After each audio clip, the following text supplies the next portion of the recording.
Good morning, YouTube. Well, we got threatened to get sued again. It's Monday. So are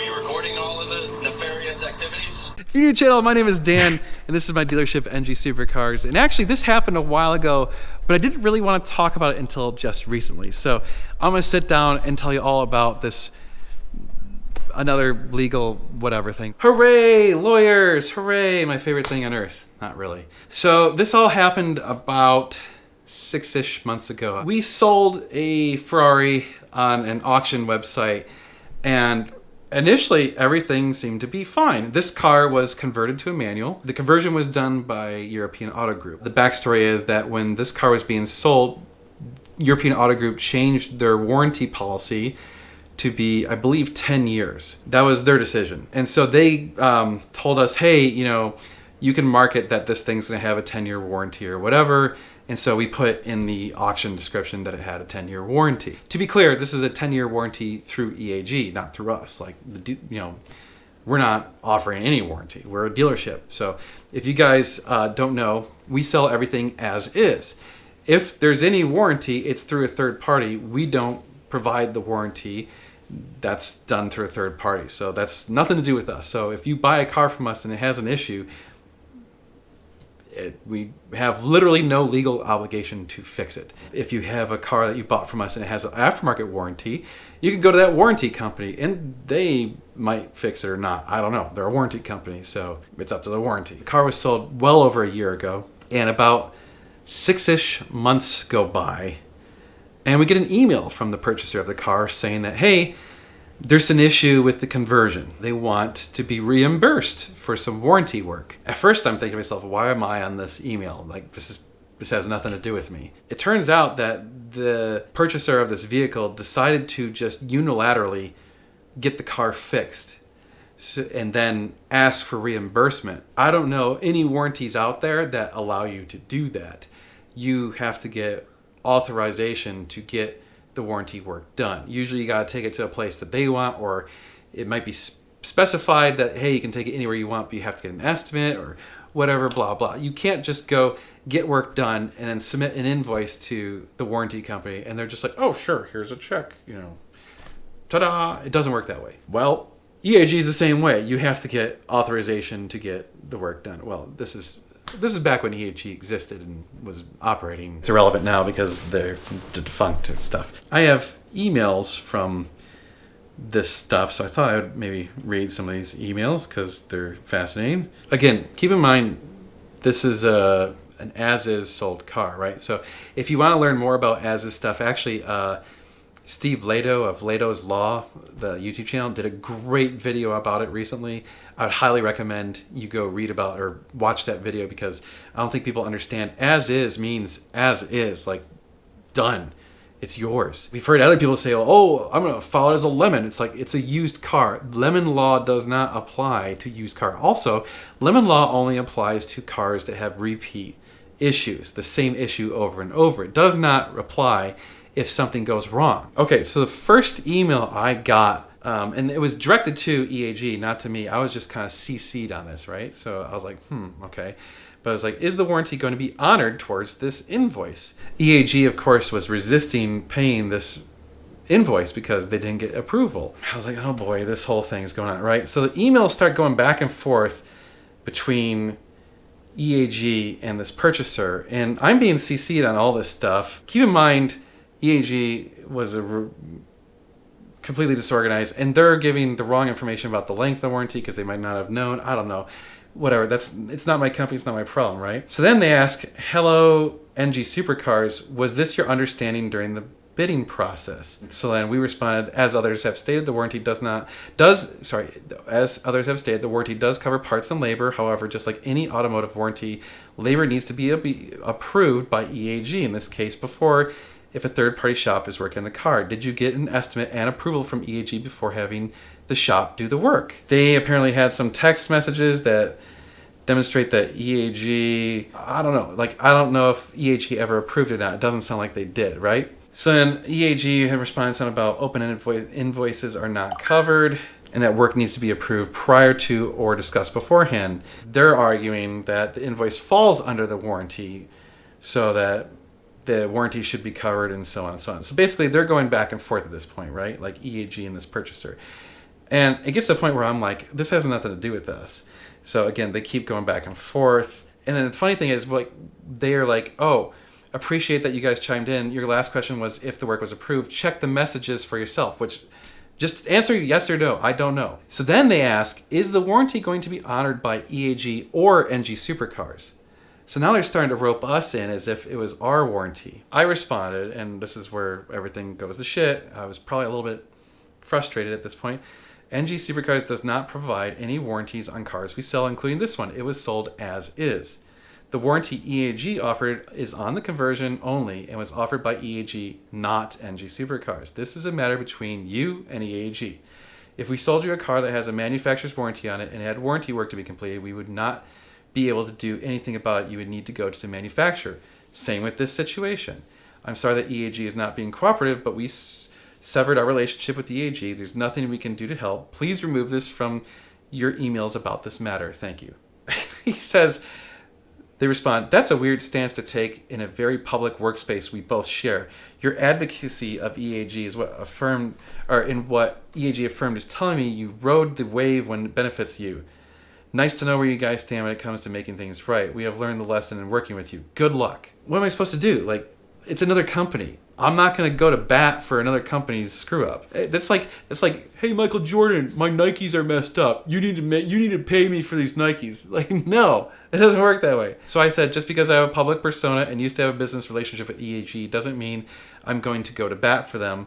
What do you expect me to do? I'm genuinely curious. This is one of those where I just like should have let it go. Hindsight, right? Keep in mind, this was like 6+ months after the thing. Like, so he sends another email basically saying that like I should be taking care of this because it's the right thing to do as a business owner and blah blah blah. But I'm like, dude, this is like 6 months later. Like, you drove the car, you had fun. Like, it would be one thing if you had come to us the second you got the car and like something wasn't right. And then he starts going on about stuff that was noted in the ad about like wheels having some scratches which were disclosed and other things. And so then they escalate this by going to the auction company and saying that the auction company needs to take care of this. And at that point we're like, oh Lord, like they're really going there. And basically they start like threatening lawsuits and whatever. So Josh actually took over because Josh has a more reasonable, calm demeanor than me in situations like this. Josh says, I'm sorry for the confusion of all of this. Let me lay it out there for you and others on this thread. The car included a 10-year transferable warranty on the parts and labor for the conversion. Warranty was written by then CEO of EAG, is attached. The warranty was provided by EAG, not NG Supercars.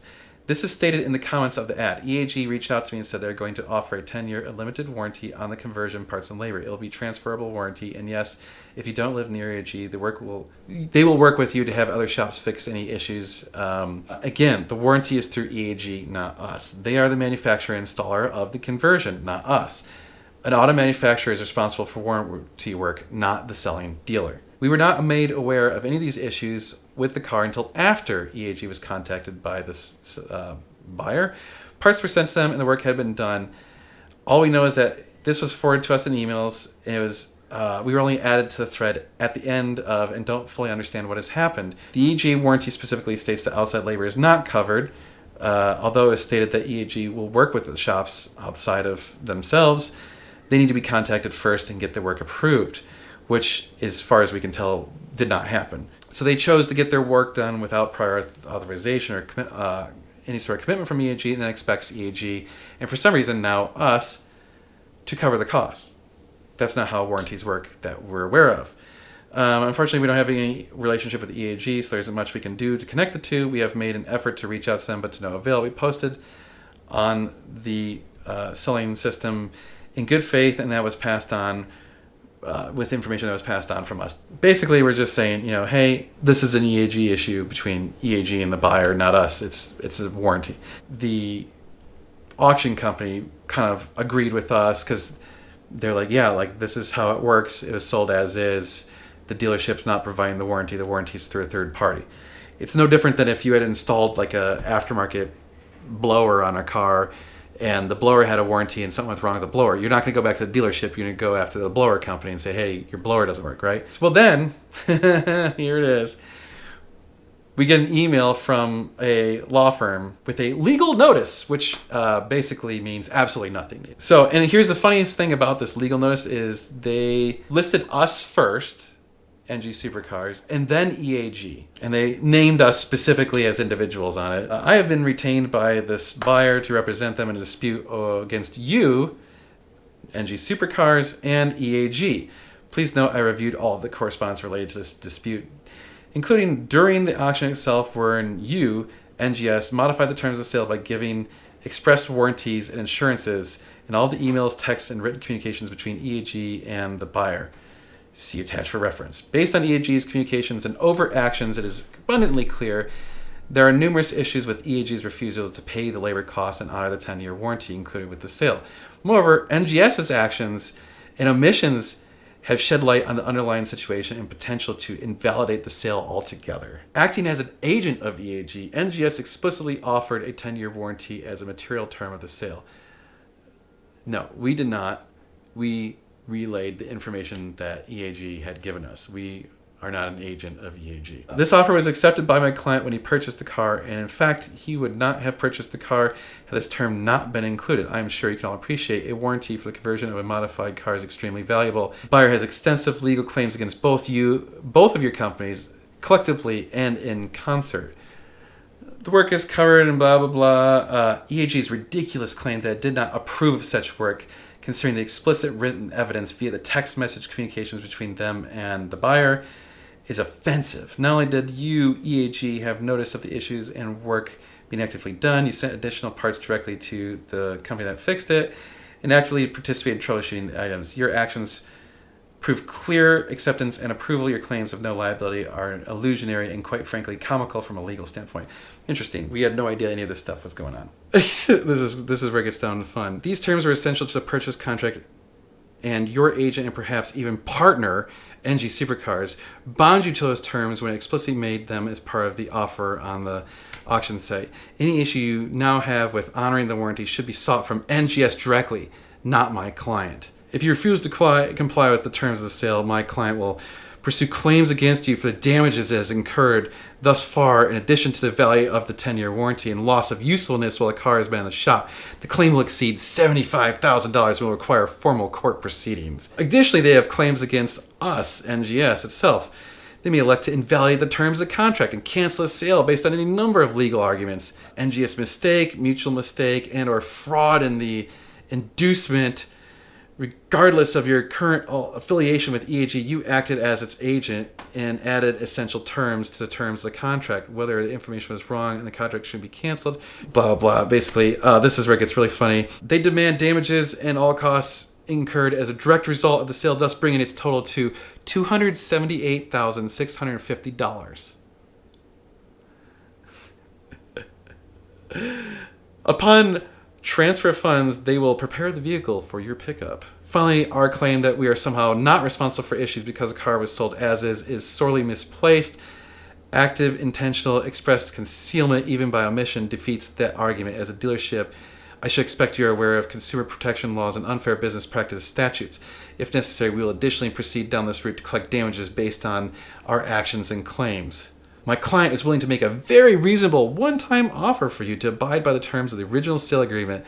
They will keep the vehicle and validate the terms of the sale, which you already bought it, sorry. As long as EAG and NGS collectively abide by the agreed-upon 10-year warranty from the purchase of the sale and pay them blah, blah, blah. Basically, it was like a $3,000 invoice they want us to pay. Blah, blah, we're going to sue you, da, da, da, da. Okay, at that point, we chose to simply not respond. 2 days later, they responded, "Neither I nor my client have heard from either of your companies or your counsel. Do you wish to work this out, or would you rather go to court? I'm available to confer, as is my client." And again, I chose to ignore them. The next day, same email. "Neither I nor my client have heard from you. Do you wish to work this out, or would you rather go to court?" I chose to ignore them again. And then another one, specifically addressing me and Josh and Dan. Neither I nor my client have heard from either of you or your counsel. Do you want to work this out, or would you rather go to court? And mind you, they took out EAG in this particular email and specifically sent it just to Josh and I. And we chose to ignore them. A few days later, again, just to me and Josh. Good morning, gentlemen. Ignoring my emails is not going to make this issue go away. You represented in writing that a 10-year warranty on the conversion accompanied the sale of the car via EAG. If you cannot assist in verifying this under oath, we will proceed with the cancellation of the sale as outlined in the notice I have sent over a week ago. Again, my client's preference is to resolve this amicably, but will proceed formally if necessary. Please let me or my client know your intentions as soon as possible. And again, we ignored them. But basically, yeah, we just kind of ignored them into oblivion. Yeah, that was it. That was kind of the end of that. So yeah, the lawyer's threats to just can't ignore this were bull. So we just ignored it and it went away. In fact, they've already sold the car again. So I think they've accepted the terms of the sale of the car. And that's the funny thing. Again, as is. I thought you guys would find that very interesting. If you get threats from a lawyer, you have to judge how serious are these. Did you actually do anything wrong? And keep in mind, lawyers love to make sure that you think you're going to get this huge lawsuit, and they love to throw out big numbers like $278,000 for a car that's sold for way less than that. Yay for lawsuits and threats of lawsuits. You have to know when to ignore it and when not to, and this one was one that you can just ignore because we were 100% in the right. Literally had nothing to worry about. There was no legal case there. I mean, they could have tried to take us to court because anyone can take you to court for anything, and that would have sucked, but we're not going to pay for the screw up of another company. It just doesn't make sense. Anyway, we'll see you guys in the next video. We're going to be doing cool car stuff. You're going to want to stay tuned. It's going to be sweet.